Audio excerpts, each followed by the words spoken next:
కాంగ్రెస్లోని బయట నేతల ఆధిపత్యంపై ఎమ్మెల్యే కోమటిరెడ్డి వెంకటగోపరెడ్డి వ్యాఖ్యలు చేశారు.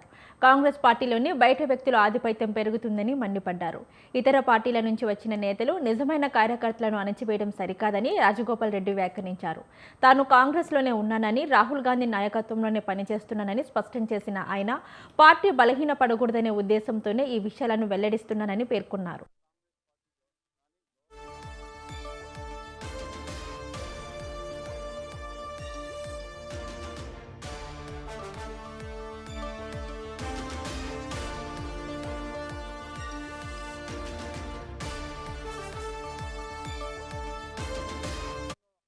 మన కాంగ్రెస్ పార్టీనే ఉన్నా, రాహుల్ గాంధీ గారి నాయకత్వంలో కాంగ్రెస్ పార్టీనే ఉంటా.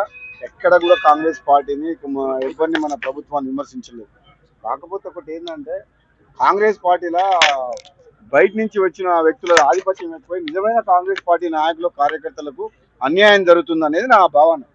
రెండోది, నిజంగా కాంగ్రెస్ పార్టీ ప్రజాపాలన వచ్చింది కదా, ప్రజాపాలన వచ్చినప్పుడు తెలంగాణ ఉద్యమకారులను కానీ కాంగ్రెస్ పార్టీ నాయకులను కానీ మొదటి నుంచి వచ్చిన వాళ్ళకు కూడా గౌరవం దక్కాలనేది ఈ ప్రభుత్వంలో వాళ్ళకు కూడా సముచిత గౌరవం కల్పించాలని చెప్పి నా భావన. మూడవది, ఇప్పుడు కూడా సీమాంధ్ర మీడియా చెప్పు చేతల్లో మన తెలంగాణ కాంగ్రెస్ పార్టీ కానీ గవర్నమెంట్ కానీ నడపొద్దని. మన తెలంగాణ ఉద్యమం నడిచిందే తెలంగాణ ప్రజల ఆత్మగౌరవం కోసం. సో అదే ఆత్మగౌరవాన్ని నిలుపుకునేలా మన ప్రజాపాలన చేసుకోవాలని, ఆంధ్ర పాలకులకు వాళ్ళ చెప్పు చేతుల్లో మన ప్రభుత్వం ఉండకుండా పేదరికంలో మన ప్రజలకు మనకు సేవ చేయాలి తప్పితే వాళ్ళ పెట్టుబడిదారులకు కాంట్రాక్టర్ల కోసం ఈ ప్రభుత్వం పనిచేయొద్దు అనేది నా భావన. అంటే ఒక మంచి ఉద్దేశంతో కాంగ్రెస్ పార్టీ ఎక్కడ ప్రజలలో బలహీనపడుతుందన్న ఉద్దేశంతో ఒక కాంగ్రెస్ పార్టీ సైనికుడిగా ఎంతో మందికి అన్యాయం జరుగుతుందన్న భావన ఉన్నది కాబట్టి వాళ్ళందరికీ ధైర్యం చెప్తూ తప్పకుండా కాంగ్రెస్ పార్టీ కార్యకర్తలకు న్యాయం జరుగుతుంది.